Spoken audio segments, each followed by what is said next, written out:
He created everything for us. The money comes from the earth. Ain't nothing there's nothing that in this world that we have has not come out of this earth. Everything comes out of this earth. Every single thing that we have. Everything. So if your heart is not in the right place, if your heart is not right, then you cannot make it into the kingdom of heaven. All right? Dealing with finances. Dealing with finances. All right? All right, let's get on with this. The reality of this verse, and we just went through all three of those verses. All right. 3 things the Bible says about money. 3 things the Bible says about money. 1 Timothy chapter 6, verse number 6. Godliness with contentment is great gain. There's the word. You got to learn how to be content where you are at. Don't be, the old saying, I remember the song that Temptation used to make, they made back in the 70s when I was growing up. Don't let the Joneses get you down. And what that means is, don't be so fast just because somebody else got something that you're going to go put yourself in debt to follow after them. All right? Be content, because see, God may be testing you and using you in a certain position, keeping you in a specific position for you to grow right there before he can bless you with more. If you're not faithful over the small things that he has given you, why should he give you rulership over many things? He's not going to do that because you're not content. You're not satisfied. I was the same way when it came to finances. All right? I wanted everything, every new suit that came, because I'm a suit man.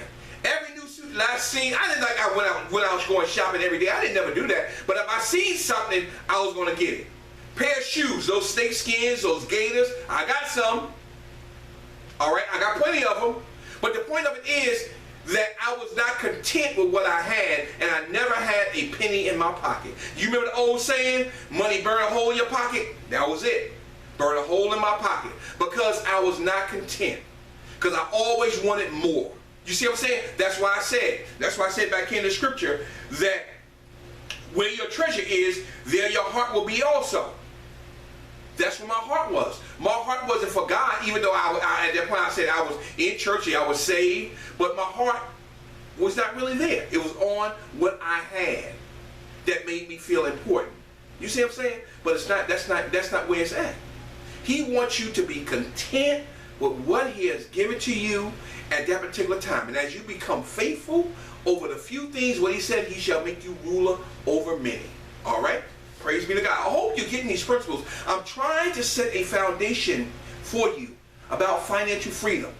This is the beginning. All right? All right. The grass isn't always greener on the other side. Sometimes we got to learn that. We always think that if we see something, that it's better over there than it is on this side. And that's not always not true. Don't let the enemy deceive you to make you think that you got to understand that what somebody else has, you don't know what the pain and the struggle they went to get that. And are you willing to sacrifice and go through that pain they went through? So the grass is not always greener, and what is good for the goose is good. It's not always good for the gander. All right? Because sometimes we compromise ourselves on putting ourselves in debt to get something, and then we can't afford it. Then we try to rob Peter to pay Paul. All right? All right. Let's get down with it. When you're not content, you spend your whole life jumping from one thing to another, always hoping that the next thing will be the one big thing that makes you happy, and you will never ever be happy in your flesh.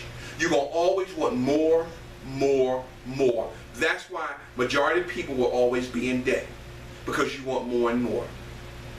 That's our problem. All right? You got to be content. I'm not saying that you can't treat yourself from time to time. Yes, there's nothing wrong with that. If you work hard, yeah, you are allowed to treat yourself to something decent every now and then. But don't go overboard. Save some of that money. Do some things that will be productive for your future. All right? And if that approach, you will never be happy. Like I said, we all have had periods of unhappiness and stress in our lives. All of us. All of us. Even me. All right? The real problem comes through when those periods begin to occur more and more often. Because see, things cannot make you happy. Only God can make you content in his word. See, this world is going to offer you a lot of things. From the day you're born to the day you die, you're going to always see new things. That's the temptation. Like I tell my clients, all that is, that's just another piece of bait that he's throwing out to you for you to bite. Don't bite on it, because you're going to dig a bigger hole for yourself in the long run. All right? You're going to dig yourself a hole. So be very, very careful. Sometimes the root cause is an issue of contentment, which it is. And here's what that might look like. We're going to go over a few things here. All right? Going to go over a few things here. I'm going to read you a story. Maybe back in high school you said, I'll be happy. I'm just giving you a scenario here. Maybe back in high school you said, I'll be happy when I finally graduate. How many people said that? Me? I said I couldn't wait. Then when graduation day finally comes and goes, you say, I'll be happy when I get out of college. How many said that? I said it. I said it.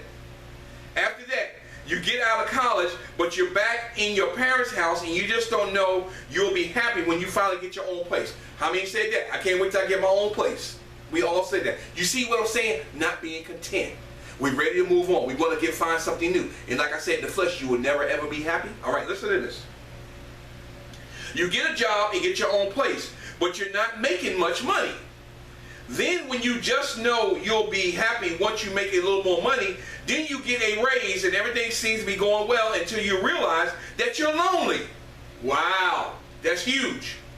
And if that perfect guy or girl would come along, you'll finally be happy. You see what I'm saying? Every time we achieve something that we think that we want, there's still something that's missing. You understand what I'm saying? There's still something missing, because you cannot satisfy your flesh, because it's always going to want more and more. It's always going to desire. All right? That's why advertisement on television is so addictive. That's why it shows you, and what these are subliminal messages that the television sends you. All right? It sends you, and you may only see the commercial for 30 seconds. And I'm going to give you an example, just like a song. I remember when I was growing up in the 60s and 70s, they used to sell 45s and albums, all right? And you may hear a song on the radio, you say, man, I don't like that song.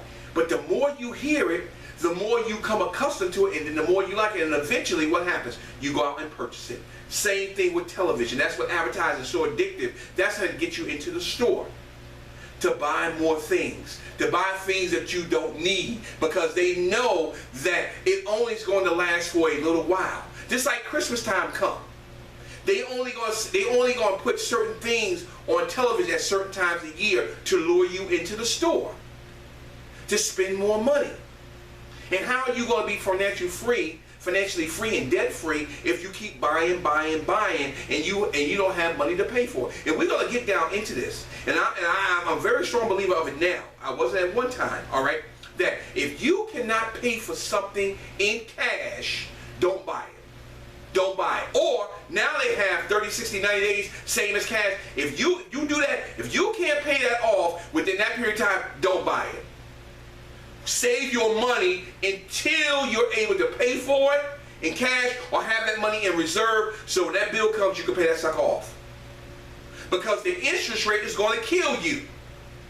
Yeah, it's good to have credit, and we're going to talk about that. We're going to talk about credit. We're going to talk about credit cards. We're going to deal with all those issues. All right? But don't put yourself in a position that you can't pay for something when you get ready to buy. If you can't buy it right then and you can't pay for it, or pay for it within the 60, 90 days, 30, 60, 90 days, which a lot of places do nowadays, if you can't do it, don't purchase it. Wait till you save enough money and then buy it. All right? You think I'm being hard? I'm not being hard, because the world is not going to be easy on you. Because when you can't pay that bill, they're going to come repossess whatever you got, and then your credit is going to suffer for it. And then, like I said earlier, Proverbs 22:6, 22:1 says, a good name is better than silver and gold. And how are you going to train the child up? Because this goes down in verse 6, it says, train up a child in the way he should go, and when he's old, he shall not depart. That's a financial verse. How can you train that child by finances if you don't know how to finance? How to control your finances? How to stay debt-free? Saving money. Investing money. Come on, talk to me. You cannot train that child. All right, let's go on. Ever feel like we all been there? Yes, I've been there, and I know you have been there as well. But for some people, the grass is always greener on the other side. And some people think that. Some people think that. At its roots, this is a contentment problem. That's not what we've been talking about. It's a contentment problem. We have to solve our problem with being content where we at. Until that point, we will never ever be satisfied. Ever. And we will never be able to stay out of debt because we are not satisfied where we are. And God cannot bless you with more because you can't handle the little bit that you have, or you're not being a good steward over the stuff that He's already given you to be a ruler over. All right? All right.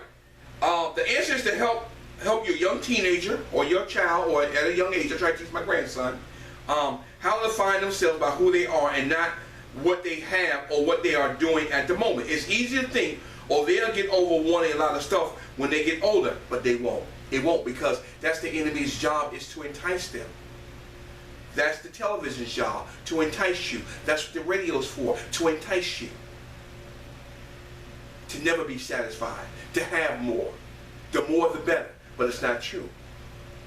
You got to learn to be content with less. And when you learn how to be content with less, God will bless you with more when He sees that you're faithful over the little things. All right? All right. All right, let's go on. We dealt with contentment already. All right. All right. Let's deal with number 2. Because we were talking about the 3 things the Bible says about money. We already talked about 1, which is contentment. That's number 1, contentment. Number 2. A good man leaves an inheritance to his children's children. We talked about this in a broadcast a couple of weeks ago. You as a man, it is your job to leave an inheritance. Now, that don't always have to be finances. Okay, that could be wisdom. That can be different things that you have taught that child to carry on. Now, it's good that you can leave them something if you learn how to invest your money, okay? Also, make sure you have an insurance policy. Very important. We're going to talk about that too. We're going to talk about health insurance. We're going to talk about life insurance. We're going to talk about all that stuff, because that's all a part of financial planning. All right? All a part of financial planning. All right. An inheritance is not limited to money, just like I just said. It also includes godly character, how they should be acting, how they should treat one another. All right? Qualities like integrity, trustworthiness, excuse me. Combining a financial inheritance with wisdom and godliness ensures that the next generation will also manage God's blessings, God's way for God's glory long after we have left this earth. If you train them right, in the right way, they will use it wisely. Okay? So, an inheritance doesn't necessarily have to mean money, but it includes money along with what? Integrity, trustworthiness, and character. All right? Those are things that you should be leaving for them behind as an inheritance, along with some type of finances to help them. But you teach them while they're younger, so when they're older, they can continue to apply those principles to their life, so they can carry on that tradition, and it goes on from that generation to the next generation. The problem that we have in the African American community, we have not had that stuff passed down to us from generation to generation. So that's why we have been suffering for hundreds and hundreds of years, because that information was not taught. That's what I'm here for, to help you. Am I an expert? No, I'm not an expert, but I have learned from my trials and error of life. And like I said, I don't spend a dime unless I have to. Unless it's an emergency, I ain't spending no money. That's a no-no. Because what I have, I got plenty of suits in the closet, I got plenty of clothes. 50, 60 suits in the closet right now. Some of them still got tags on them. All right? I got tons of shoes. All right? So I don't need it. All I need to do is pay my essential bills. All right? My car note that I have to get ready to pay that off. All right? I make sure I got gas in my car, and I can eat, and I can go back and forth to work. That's all that's important. In making the savings, in making my future, so I can help my grandson to learn these principles that I have learned, so he don't have to suffer like I suffered. All right? All right, last one. The rich rule over the poor, and the borrower is a slave to the lender. Do you hear what I just said? That's Proverbs 22:7. That's in that same passage. When we talk about Proverbs 22, read down from verses 1 to verse number 7. That 7th verse says, the rich ruler, the rich person or the rich ruler rules over the poor. Why? Because we have not been wise enough to take on the principles that they have taught their children. All right? Now, we go out and borrow money for a loan so we can get things that we want, and we can't even pay that loan. And we don't even need the stuff that we're trying to get the money to buy the stuff with. And then we get these high interest rates, and now you have paid that thing 2 times over. When you start borrowing money, you have become a slave. You have become a slave to the system. The money is not working for you. You're working for the money now. Because you gotta do all you can to pay that note each month. Now, I'm learning now, I don't think I will ever go out and buy another new car again. Ever. If I can't pay cash for that car, let me say this. I'm not gonna buy a new car. I'm gonna buy a car that's 1 or 2 years old. Have a little bit mileage on it, because once you drive that car off the lot, it depreciates. So I don't need to buy a brand new car. I can buy one that's 2 years old and get the same benefits without losing the depreciation. You see what I'm saying? That's being wise. And what you need to do, you know you're going to need a car, start saving up towards that car. Or you put yourself in a position and you know you need one. Now, if you have to finance that car, make sure you put down enough money and you can get out of that car within the next year, 2 years, and pay that sucker off as quick as you can. All right? Don't let that thing be drawn out 4, 5, 6 years. All right, we're going to talk about this. We're going to talk about car financing. We're going to talk about all this stuff in this series, in this Financial Freedom series, to help you to understand the keys on how you can maximize your money and let your money start working for you, and you stop working for the money. Yes, you have to go out and make the money, but once you do that, let that money start making money for you in return to you. You remember we talked about this last week? As you give, you shall receive. As you give, you shall receive. So if you're making the money, then you take that money and put it in something that's going to make money for you, and it comes back to you in return. That way you can help your generation, your children, their children, and start saving things so it can make a better future for yourself. Some of us don't even have a savings account. Some of us don't even know. We got a checking account, majority of us, but we ain't got no savings account. Some of us. I ain't saying all. I'm saying generally speaking. All right? I ain't going to say no more. Don't become a slave to a borrower. You should be the lender, not the borrower. So we got to get out of that mentality of robbing Peter to pay Paul. Don't buy things that you don't need. I'm very serious about this. Get serious about your finances. Men, it's your job. All right, let's go on. A biblical view for wealth. A biblical view for wealth. Let's look at this. We're going to break this down for you. We said that God's ways of handling money work. And it does work. If we follow God's way on the way He planned it out in the Bible, we won't have any problems.